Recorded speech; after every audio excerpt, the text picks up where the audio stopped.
Right folks, we're back. Tonight we are heading over to North Wales again. This time we're doing a new lane for the channel.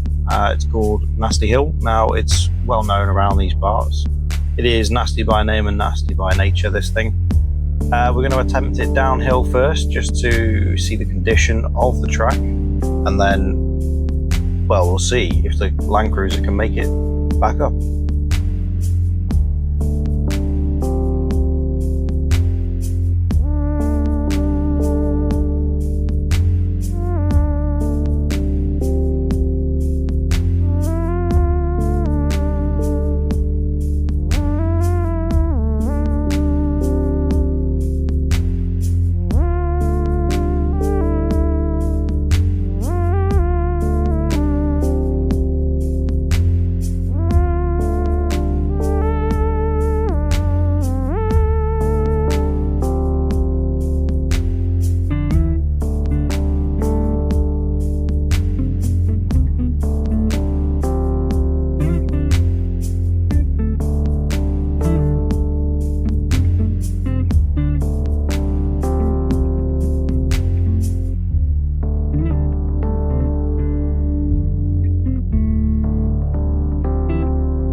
As we come off the open section there, we enter into the forest. Now, I do believe that all of this is part of the forest area, but don't quote me on that. So if you do know where this part is, do let me know in the comments below, because I'm keen to learn these names here. So As we travel further down here, you come up to a little forestry track. There are other lanes left and right off of this apart from Nasty Hill, but during the night it's quite hard to spot them. And I didn't want to just poke my nose down and then down a dead end. So we head further down, get to Nasty Hill, and start our descent.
This is the start of Nasty Hill. Now, unless you know where it is, it's pretty well hidden.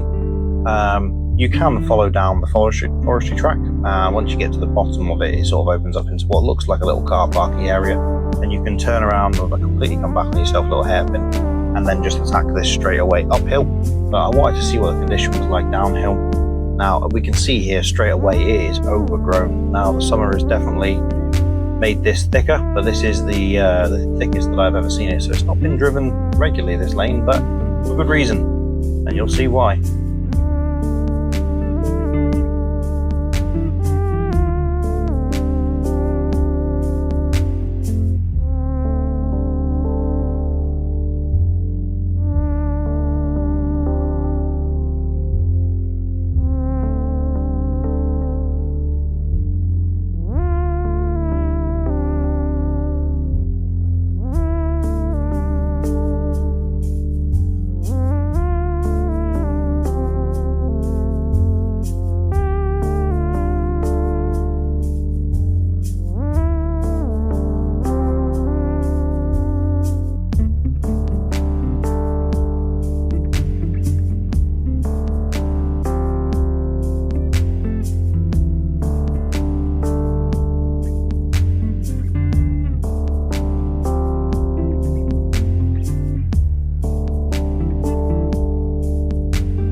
So that's both cars down here now. You'll just see the other Land Cruiser following on behind me.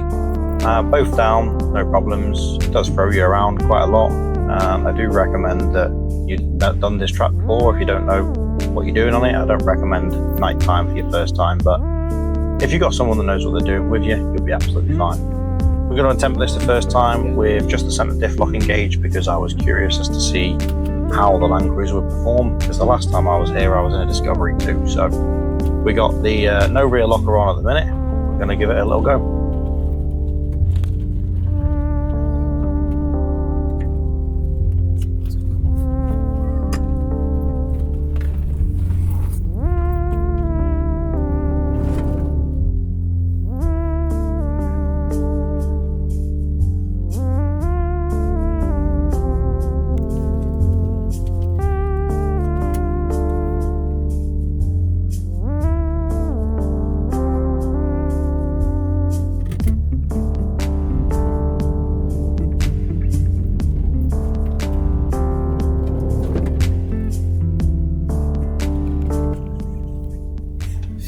Putting the camera just on you now, but it happens again.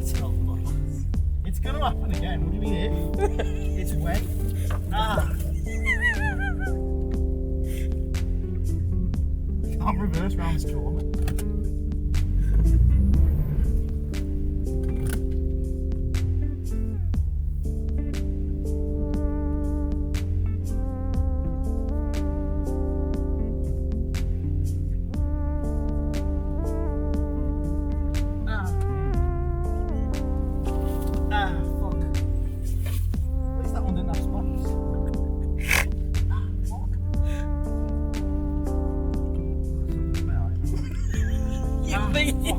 You think? Now, unfortunately, it did not make it up without the rear locker. There's a double rock here, which is for a long wheelbase vehicle. Both your front wheels and your rear wheels are trying to climb at the same time, which is really difficult for just a centre diff lock vehicle. Now, once you throw that rear locker in, it pushes us through the first little obstacle here. If I'd have carried on the momentum on that first little push over the bumps, I would have got up this in one go. But unfortunately, I let off just to avoid any damage. We had to do a couple little resets, a little bit of bumping, a bit of momentum. We'll get there.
Selling me I've gone off the trail. That's recording my quality one. There's every possibility that I've just done a tyre and definitely killed those brand new shocks. Yeah. And half of the ride is definitely at least one back swings and one time. The back right behind you is just absolutely. Yeah, that arch might be up the hill.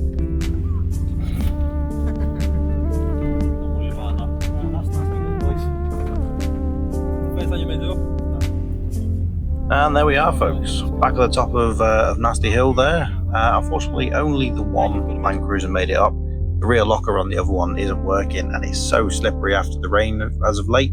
It's just not possible without a rear locker there. Not without breaking something. I mean, you could floor it and bounce your way up that bit, but it's not sensible. It destroys the track, it breaks the car. Not what we're interested in. So we get turned around, get back down to the bottom, and just clear the bottom here. You got a couple of fallen trees. Get the chainsaw out, clear it for everybody else if they want to come down here.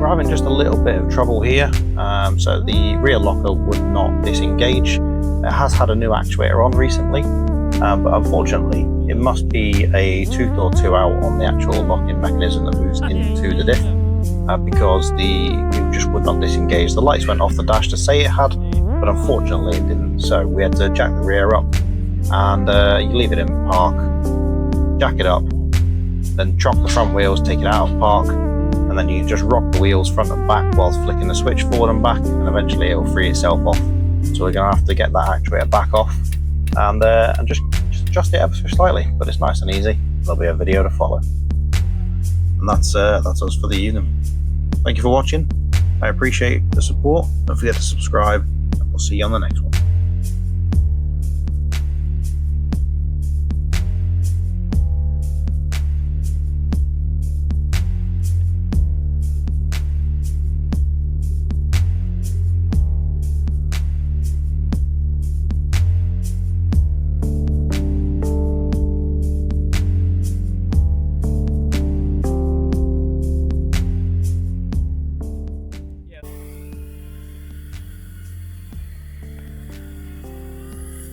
Luke, you seen this Seagull Sam again?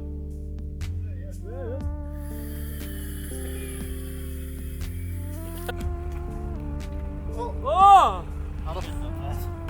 I think he's just. What are we doing here? No, give up. It's somewhere else flat. Yeah, it needs to be flat. I think we got off right here.